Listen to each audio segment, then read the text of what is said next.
Hello, everyone. I'm Marco Vigliotti. Welcome back to another edition of No Talking Points, iPolitics signature podcast. We have another bonus episode for you folks with a very, very special guest, Anita Anand, the Minister of Foreign Affairs. Thanks for joining us today. Thanks for having me.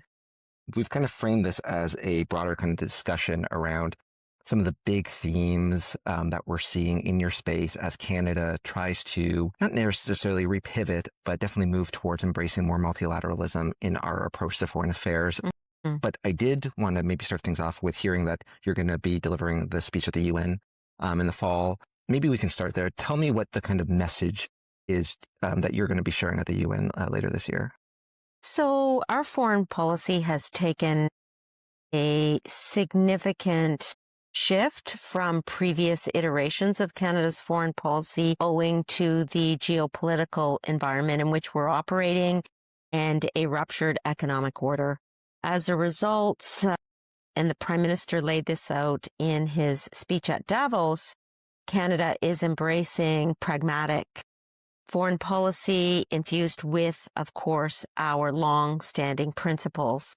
And in fact, that was the gist of my UN speech last year. In this year's speech, however, I will be speaking to implementing Prime Minister Carney's vision as laid out in the Davos speech. What does that mean for Canada and in particular our relationships? And I'll be focusing not only on government to government relationships, but also calling on the business community, calling on civil society, calling on the population at large to ensure that we're all pulling in the same direction in terms of building Canada strong. And, you brought up, of course, the Prime Minister's famous speech in Davos. And, this has been a running theme for this government for, the past year plus. But it feels like there's been a lot of kind of friction in that space, for lack of a better word, with, of course, the war in the Middle East. And some people, I think are fair to question of whether our vision for the world is something that is doable, considering, the U.S., China, a lot of these quote unquote hegemons, to borrow the PM's word, are, seemingly content to use their influence to get what they want at the global stage. So I guess to ask you bluntly, considering what we saw in Iran, considering how China continues to perform on the global stage, is there really a place for this kind of multilateral approach in global politics right now? Without question, you are correct that the global order is seeing a shifting of power. And as a result, countries are examining their own place in this architecture.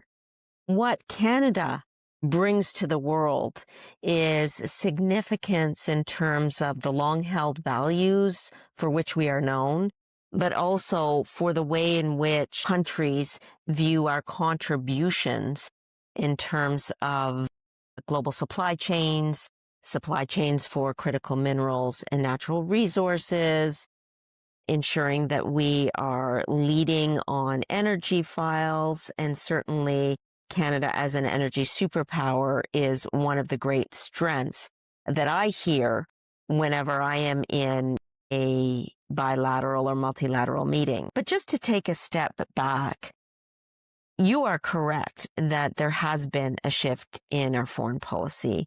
And the question really is, what is the shift? What is our foreign policy now?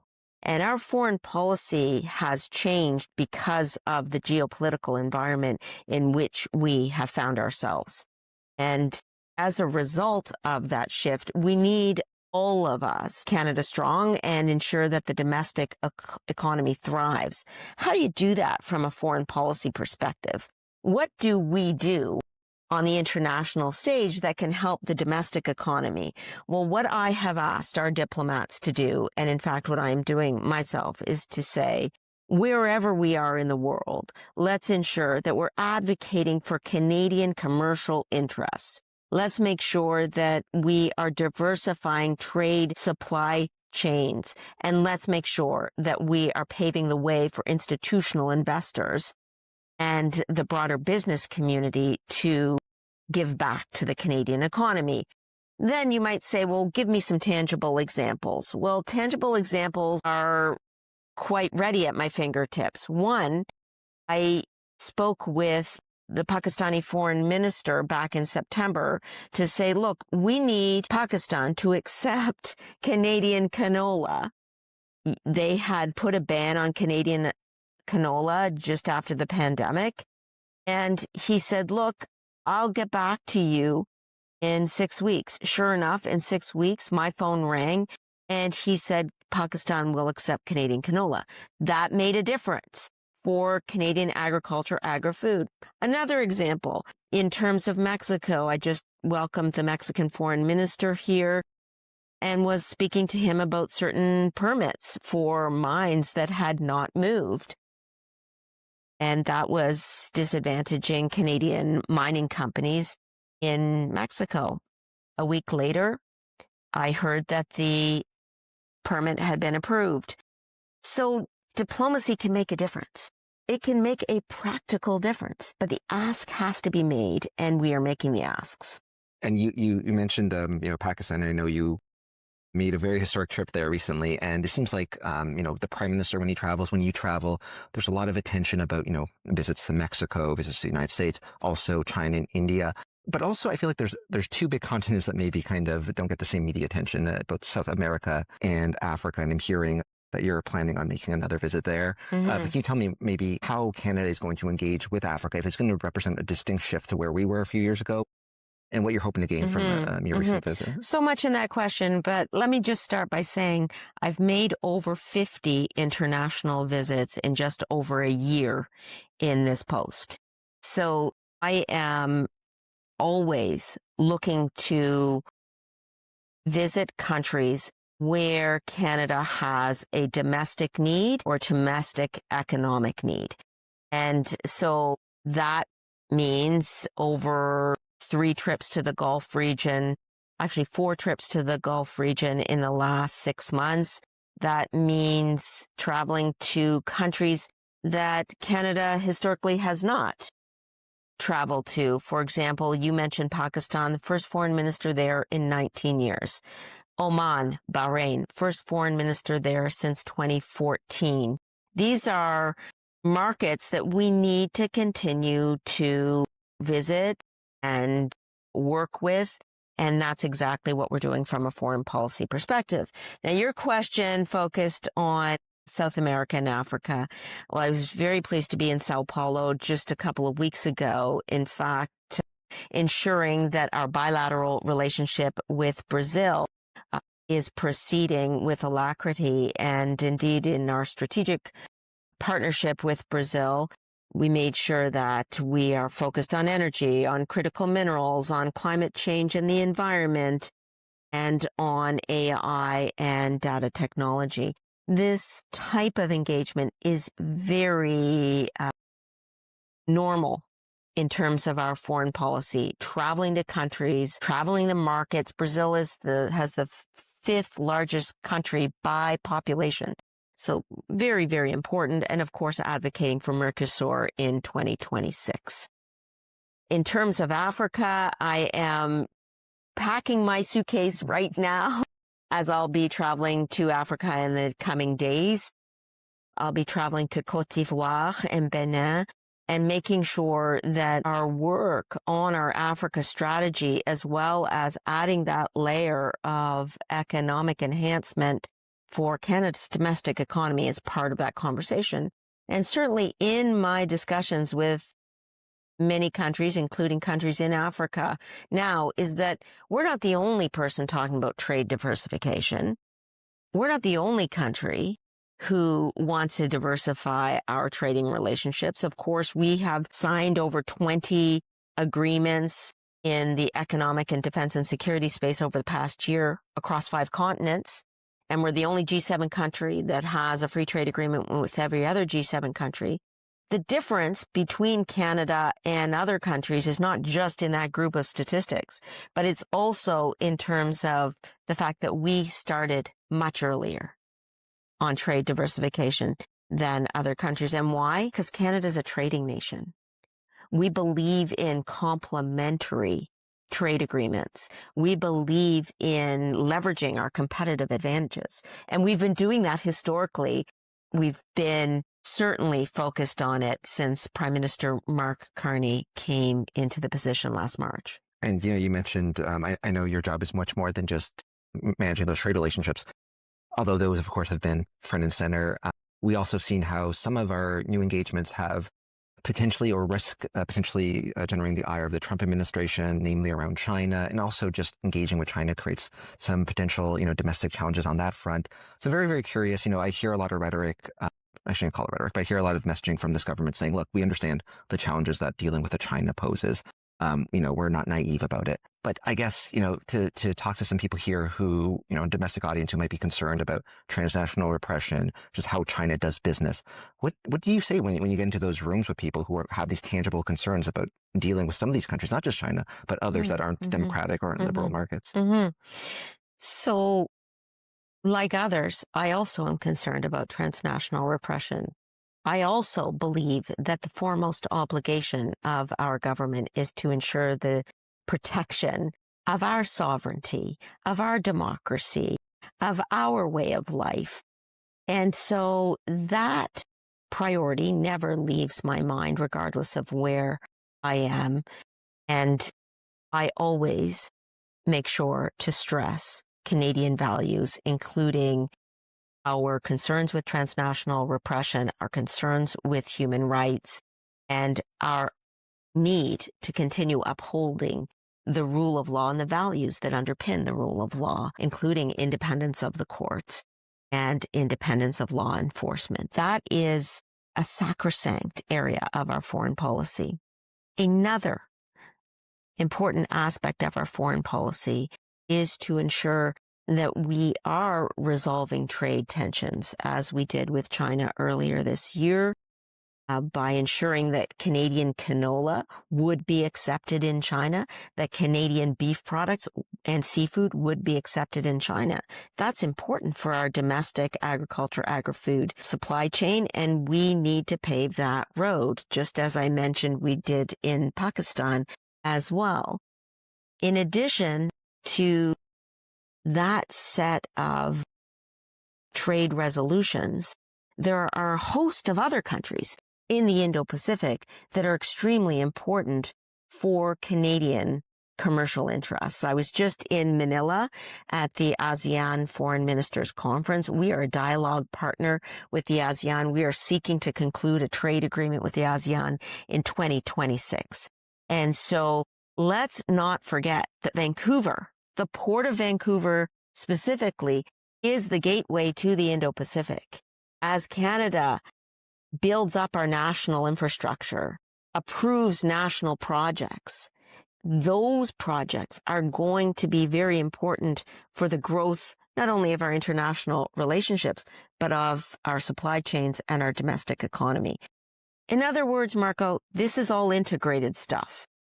Our work on building the domestic economy, on domestic infrastructure like ports and highways and airports, is extremely important for our international relationships. I can think of 19 to 20 bilateral engagements I had in Manila last week where I was focused on ensuring that other countries know that Canada is a place for trade, for greater supply chain integration, and that we want to speak with you, whether it's about critical minerals, whether it's about energy, whether it's about natural resources, whether it's about AI and new technology cooperation. We are growing fast, and we are working with other countries as we do that. And I don't want to be overly simplistic here, but it seems like the suggestion that one of the ways to get around, maybe being stuck between the rock and a hard place at the U.S. and China is just to diversify and talk to everyone, be friends with everyone. Is that fair, that the way that we avoid being overly too? I don't perceive it as being between a rock and a hard place. I'm focused on the Canadian strategy. The Canadian strategy is trade diversification. It's fortification of our strategic alliances, and it's ensuring that we are building those international relationships so that those goals are achievable. And so some of my first trips, Finland, to meet with the Nordic Five to cooperate on Arctic security. India, to ensure that with a $4 trillion market, Canada can protect our democracy, rule of law, and ensure a protection of law enforcement practices while building a relationship that sees cooperation on trade, on energy, on AI, on agriculture, agri-food, and people-to-people ties. And from India, last October, I went to China and in Beijing started to lay the foundation for a new and elevated relationship between Canada and China, finding areas where we can cooperate, but ensuring that at all times we're protecting Canadian interests. I did actually want to ask you about the news of this week, of course, that Canadian being detained in Belgium over those espionage claims. What's the messaging, I guess, maybe to a global audience, but even Canadians about, is our security up to snuff? Are we able to deal with this? How, what kind of assurances can you, maybe offer up that this is maybe an isolated incident that won't happen often? Mm-hmm.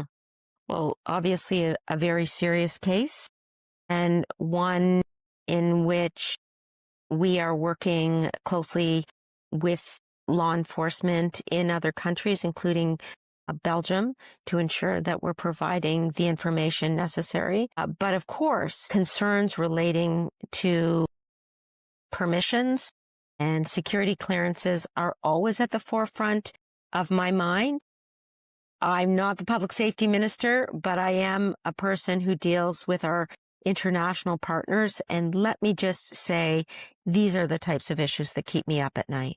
We had a lot of talk about obviously the commercial element involved with the kind of trading relationship, with the relationships we have with other countries. The criticism that I've heard, and I'm sure you've heard it too, has been, are we too focused? Are we too fixated on, trade and commercial opportunities that we're kind of losing? And some of our focus on some of these other goals, such as, poverty eradication, such as, combating HIV and AIDS in the developing world. I know this is a very broad question, and I hate to do this to you, but what is your response to people who say, yeah, it seems like Canada isn't really focused on some of those value-based questions or issues that we have been in the past? It's incorrect. We are focused on the values. We're doing more than one thing at the same time. And if I could just speak to some of the issues that you raised. On the ICC, we're a founding member, and we will continue to advocate for the impartiality of judges, for the institution, and for international judicial decision-making. On development aid actually is the majority of the budget at Global Affairs Canada. And in particular, we are ensuring that many of our programs continue or are replaced with other important development-oriented programs. And I want to specifically focus on some of the allocations in the spring economic statement relating to international climate finance, where we go into communities or provide funding for international organizations in communities where the climate-related finance is also important for the local economy. And I will highlight two of my recent visits to Brazil and Pakistan, where I made particular announcements relating to supporting local populations with funding from Global Affairs Canada. And so we're continuing to stand for our long-held values on development, on the rule of law, and on human rights. It is in addition to those values that we need to take a pragmatic approach in order to double non-U.S. trade over the next 10 years. And so this is a very nuanced foreign policy. It does not exclude our principles and our values. It incorporates an element of pragmatism by necessity as we seek to ensure that we have an independent, a sovereign, and a long-standing Canadian economy that stands on its own 2 feet. I know, you talked about development aid, obviously, is a big part of this job. We've seen some, horrific natural disasters in places like Venezuela recently. And I know the Prime Minister and yourself both mentioned how it's challenging for us to provide that aid in countries where we don't have a formal presence. Both of you ruled out, opening embassies in Venezuela or Iran. So I guess on like a practical level, how are we meeting that challenge? How do we get around that? Or is it something that we just have to contend with because the broader kind of diplomatic issues at play, considering both of those countries are... Okay, let me take the question in two parts. First, on aid because of natural disasters or other needs that arise on an organic basis. Can I just highlight that over the last year, we have announced humanitarian assistance or climate-related aid, Haiti, to the Dominican Republic, to Cuba, to Lebanon, and of course, repeatedly to the people in Palestine. And so there is a very large focus on how Canada can help. And we are known wherever I go as a country that stands for the benefit of others who are in need, vulnerable populations. So when I was at the OAS in Panama recently, speaking with countries in Latin and South America, that's exactly what they looked across the table and said to me, thank you. In terms of the second part of your question, of course, we want to continue to provide support wherever possible. It is going to arise on a case-by-case basis as we examine the particular issue that is coming forward. But make no mistake, we will never shirk our international obligations.